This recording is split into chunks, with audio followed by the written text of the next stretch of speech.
Ang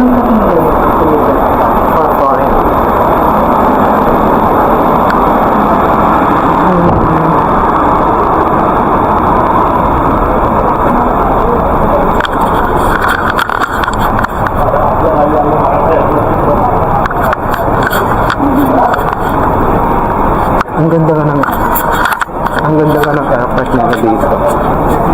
Maganda.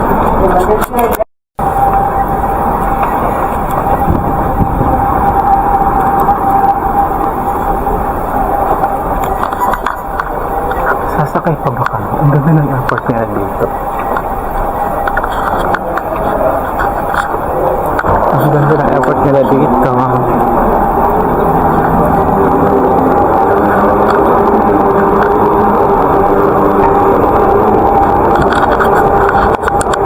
Welcome to India. Sa isang puno na malayo sa kabihasnan, ako'y nangarap na isang araw makapaglakbay. Isang pangarap na alam kung walang katuparan. Kasi kahit nga sa pang-araw-araw ramdam ang labis na kakapusan. Di makabayad ng mga project, walang pambili ng lapis at papel sa school. Pero alam ko na ang kapalaran. May nakalaan para sa akin, kaya di ako tumigil, kumayod, nag-aaral habang nagtatrabaho. Tingnan natin ang flight ko. Like to something. Yan sabi naman dito sa ticket namin 1:35 yung boarding namin. Pasok na kami sa gate na yan sa gate 18. Diyan kami papasok. Tapos 3 hours something ata yung flight. So pagdating ko doon para mga 7 o'clock na. Dito, di ba? 2 tapos 3 o'clock tapos 7 o'clock na pagdating ko. Ganun siya kalahas. Pero mas malaki sa Pilipinas kasi umabot at ako ng 8 hours ng flight ko noon. So parang mas malapit pa rin dito sa ayun. Paalis na. Excited ako for India vlog. See you guys. Ang ganda ng Abu Dhabi Airport. Sobra.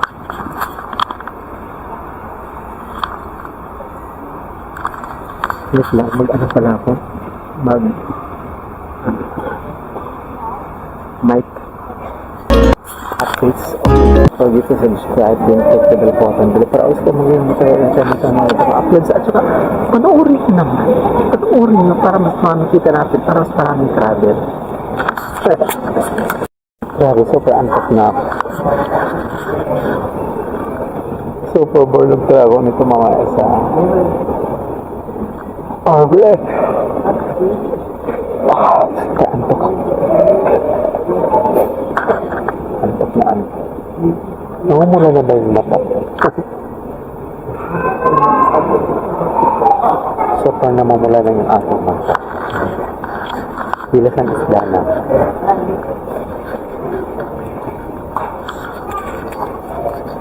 Doon sa seat 14 to 14. So nag-ready na kasi 14, 12 ako.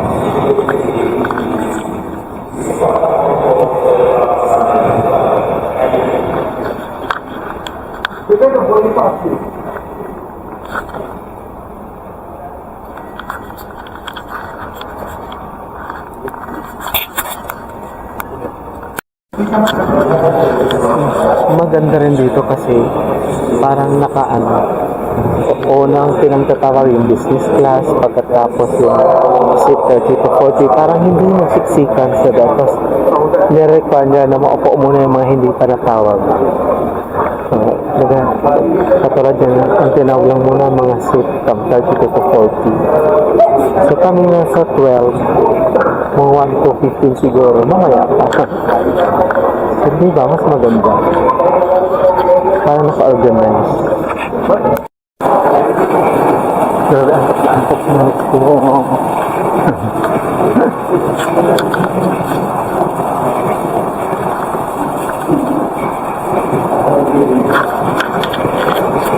See you very soon, India. Tingnan na. Yun na, Mumbai. Parang sabi siya na.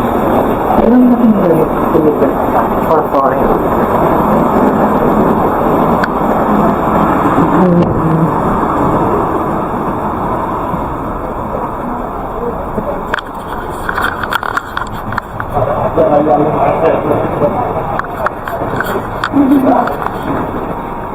Ang ganda ka ng airport nila dito. Maganda.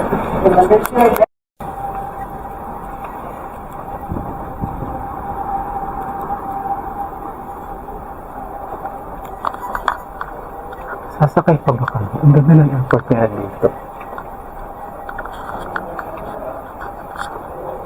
Ang ganda ng airport nila dito.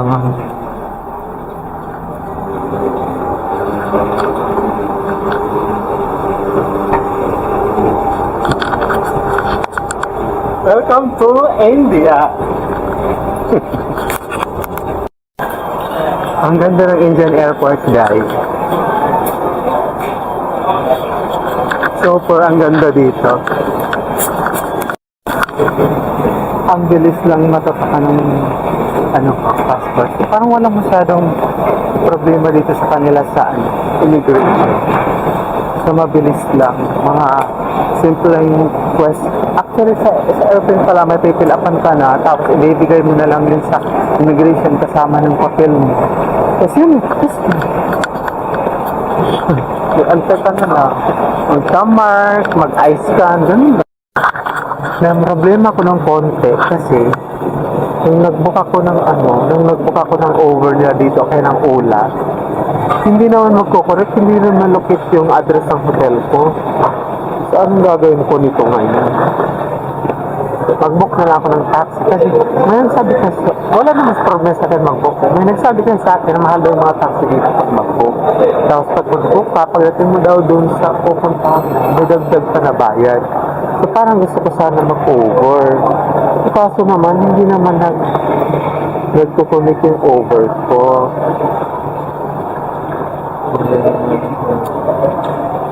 Nabangagin ko nito.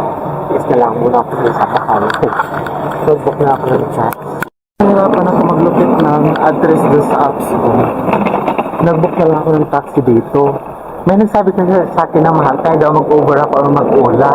Eh, pero nung nag-book ako, 369 lang naman. Diba? Kasi nanana ko ng takot. Pero ano, bubuk na lang ako. First floor daw.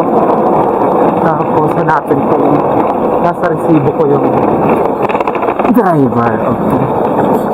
Papunta na tayo.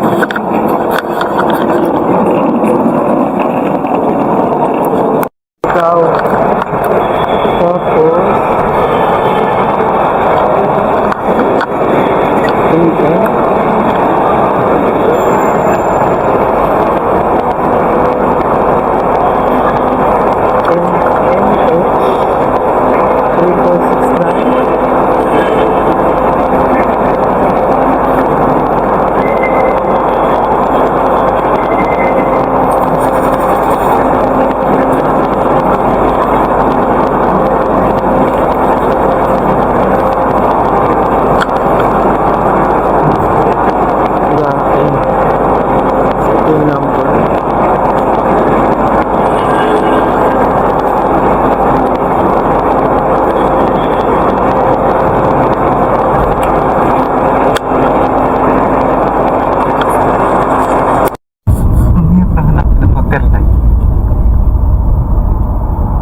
sa Google ang lumalabas Acomis. Sa booking.com along bilis yung nakasundan. Parang Luis.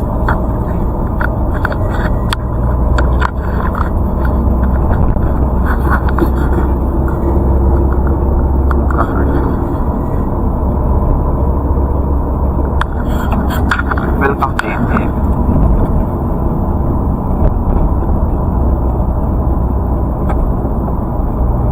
This map area? What? Is Jewelry area? What, sir? Is there wrong It's the hostel that I will going to stay. This area, this area name. No, I don't know. It's my first time. First time so It's my first time here in India. okay. This area name Baran Bagh. The distance your long. No, I don't This know. short language. I saw this one also to the girl. The address. I saw this one to the girl also. This address Jogeshwari station. Yeah, I give her. Oh, this address Jogeshwari station. Oh, you no. bring me there. Train building. What's the address there? Baran Bagh. Yeah, there's the address there. Yeah. But he's asking for my location. No, location is wrong. Wrong. This short. No, when I book, I show to the girl this one. ठीक है Jogeshwari station stoppage. Okay, this area Jogeshwari. Baran Bagh. Yeah, Jogeshwari. Stoppage. Okay, it's okay.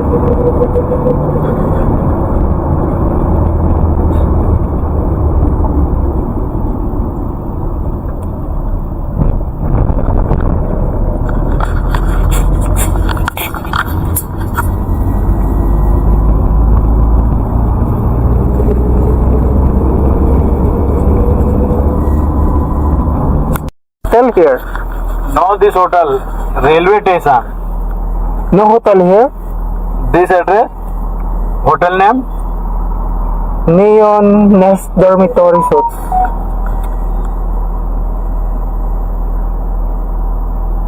This hotel. AK Homage. This hotel. Yeah, we're here, no, right? No, this 10 kilometer wrong. This side. Oh my gosh. What's that? This Goregaon. This area Jogeshwari.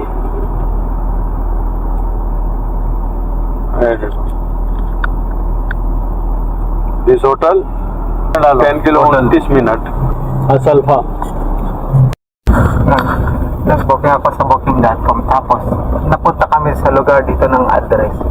Pagdating namin dito, wala namang hotel. Why my friend the store are closed? This Yeah. restaurant. Yeah, why closed? They're open at night? Huh? Pagdating namin dito, wala namang hotel. So, kinancel ko. Tapos, nag-book na ako ulit.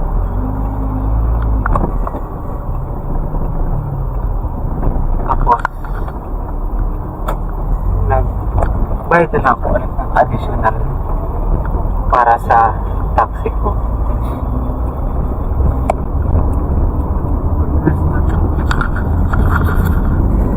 Welcome to India.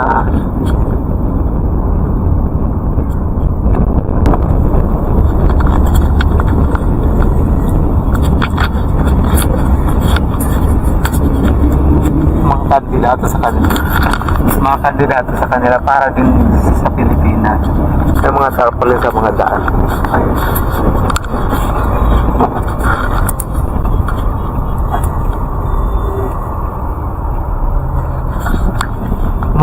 Maliliit din yung mga kali dito.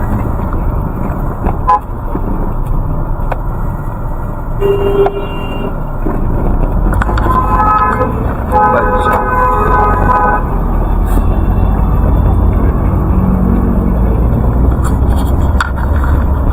Okay na. Oh, yan.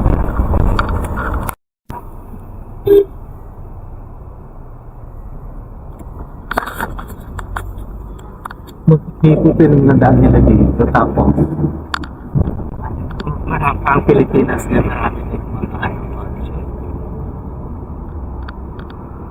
Para, ano din, traffic na. Parang Pilipinas na. But I like Indian.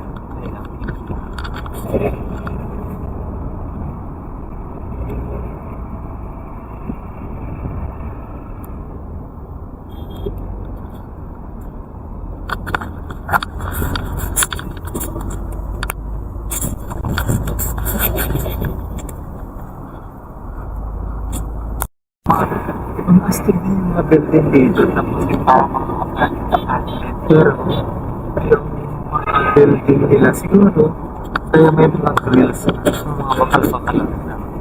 Kasi baka para sa ano, sa ating bahay. Tapos diba, ang lalaki ng mga building. Ang lalaki ng mga building. Kaso, sa mga baba nila, may mga paligid nila na parang mga super, ano, parang informal sa Pilipinas. May mga ganun silang mga neighbor. So, if ever, pag ganun ka sa Pilipinas, pag malapit sa mga ganung area, inom siya nun. So, yung mga ganyang mga, sa di ba, sa Pilipinas yung may mga ganun. May mga ganyan sa Pilipinas. Tapos, ay malalaking building. Tapos yung mga ganyang shop. Ano na ba yan? Ayan.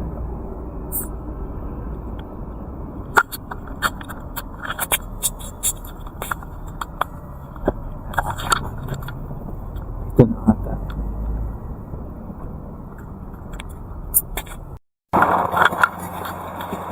Saan nakupunta? Tignan mo.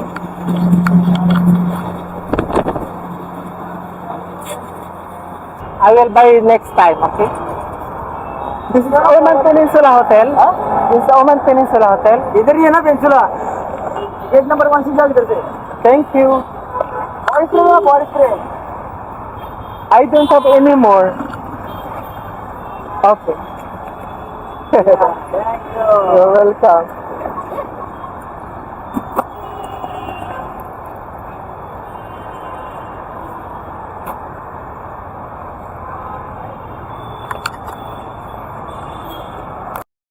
This is India, guys. Naluka ako. Hindi ka siguraduhan kapag mag-book ka ng hotel mo sa booking.com is na-confirm na ay may hotel ka rin. At pagdating dito, may mga reason sila na hindi tumatanggap ng foreigner, mga Indian lang, gano'n. Tapos, merong iba na pagpunta ng address, walang hotel. Naluka, first time ko Tapos ngayon, nagbuka pa ng isang hotel at tinawagan ko, sinagot naman yung representant ko. Tama naman, is okay na to. Hindi na ako magkakapagod. Sinunta na ng ating overdriver. Ito yung pag-shopping.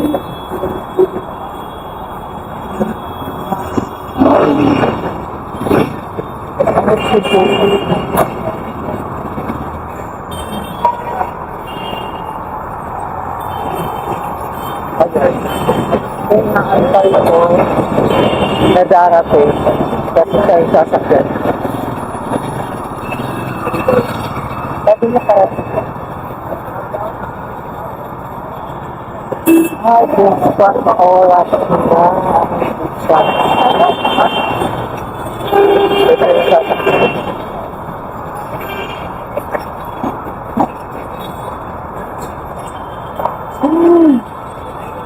Sana okay to.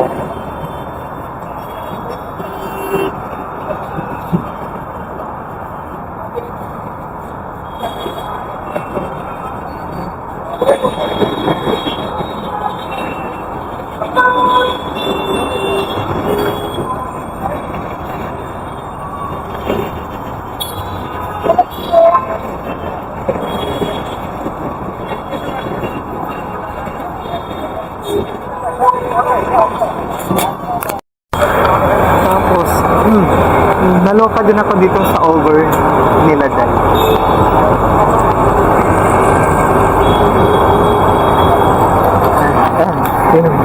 pick up spot nandyan.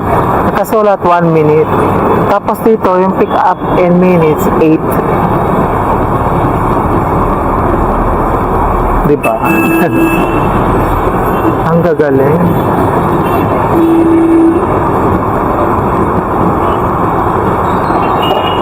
Kasing 9 minutes, naging 10 minutes.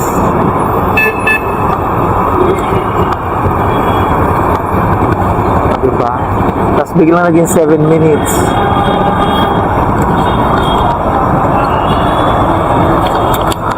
Walang accurate. Antay na lang. Ganun talaga pag mag-travel. Diba? At saka nagugutom na pa mo ako. May restaurant pa naman dyan. Parang gusto kong kumain. Pero gusto ko muna kasi makaharap ng matutuluyan at makaligo bago kumain. Kasi gusto kong maligo bago kumain. Parang feeling ko sa kumain pag nakaligo. May hotel ako napuntahan doon. Ang pangit-pangit naman. 3,200 daw yung 1 day. So pag mag-rent ako ng 4 days, 3,000 times 4, so abot ng 12,000 rupees.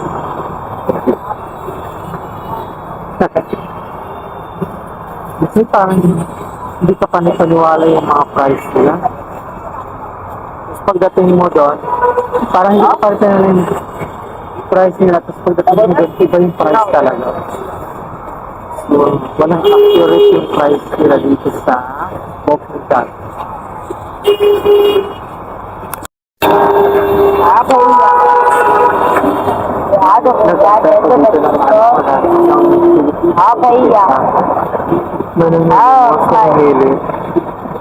Wala kang barya. I don't have mine. I didn't change it. I didn't change it. No. Ada भैया Next time. ada angkat ano start next time basti Pagkas ako ng pagpapalit ng pera. Doon ako dito mga ada buko. basti ko doala kita भैया angkat No, no, please. Next time. No, no, no. ada No.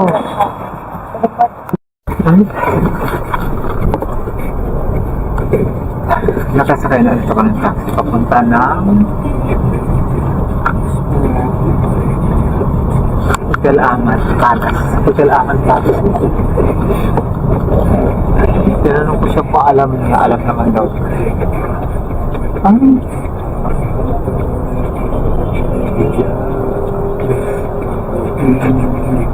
Kita ka sa akin. So, papunta dito ka na din. Doon pa naman ako nag-gaano. Nagpakapagod ako pagpunta dito. Kasi kanina tumatawag ka. Hello. Kahit rin ako.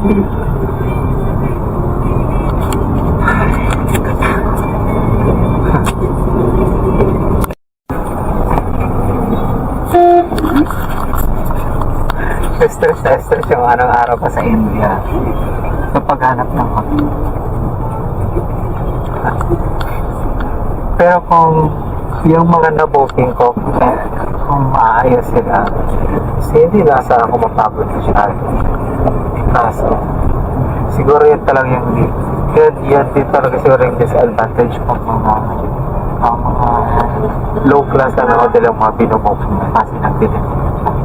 Pero siguro pag mga high-end na mga hotel ang ibubook mo, hindi naman siguro mga ganun.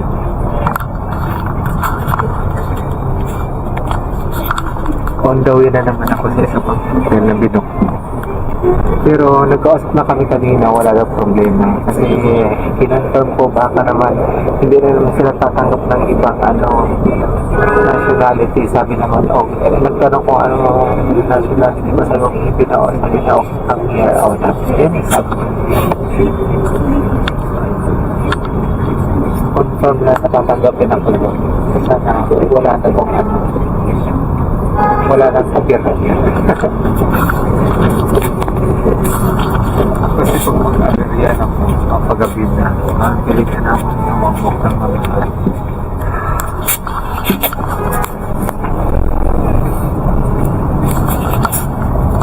Welcome to India. Ito sa booking.com, pag na-click mo yung property, click mo property, tapos mangingi ka ng direction, git direction. Pag na-click mo yung git direction, lalabas yung parang Google Map niya, tapos sa baba, nandun yung mga apps na in-upload mo. Merong Uber, merong Lola, merong basta kung ano yung mga means ng transportation ng mga apps na in-upload mo, in-install mo, lalabas lahat sa ibaba. Yun yung mga choices of transportation. So parang accessible na rin. Ang problema lang, pagdating mo sa hotel or sa lugar, baka wala yung hotel or hindi ka niya tatanggapin because hindi ka Indian. Ganon. Baka may ganun silang ano dito, patakaran or loan. Pag wala kang lisensya, tourist or foreigner, hindi ka pwede mong parinta. Kasi may ganun din ako naranasan din sa pupunta ako. Ganun silang, may ganun silang may ganun silang patakaran.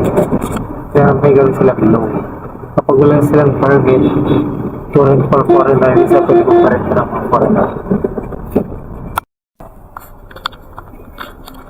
Ngayon ma-traffic. It's like this every hour. Every day, my friend. Like this traffic. Every day. Every day. Tapi, That's why you only get few income because of traffic. माफी मालूम माफी जाता अंग्रेजी मालूम ना हिंदी मालूम कोई Because if no traffic, you get more money. No traffic ज्यादा माफी मनी ट्रैफिक ज्यादा मनी ज्यादा Okay. Okay.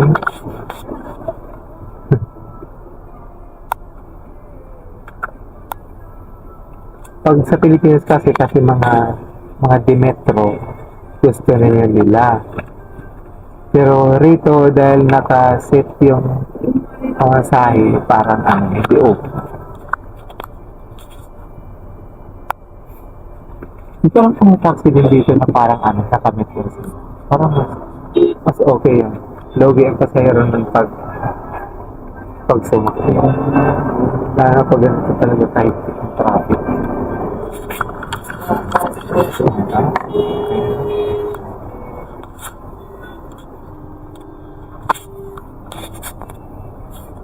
Yan silang pwesto. Tingnan mo yung bakal yung mga bintana nila. Siguro yung mga akit bahay din dito. Highway na! Dito ako nagalit sa input-ikot ako ng mga po.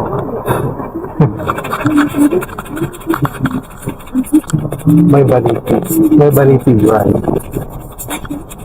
Pero hindi masabi na parang Pilipinas. May ganyan sa Pilipinas. Ang dami ganyan sa Pinas. Ganyan na mga area.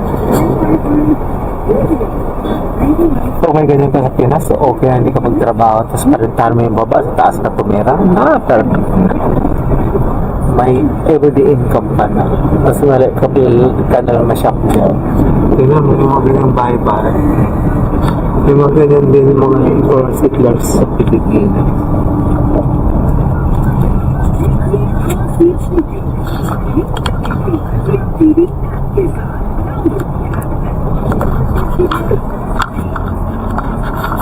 Yung mga building. Ang gaganda ng mga building nila kasi parang hindi na siya naging naayos.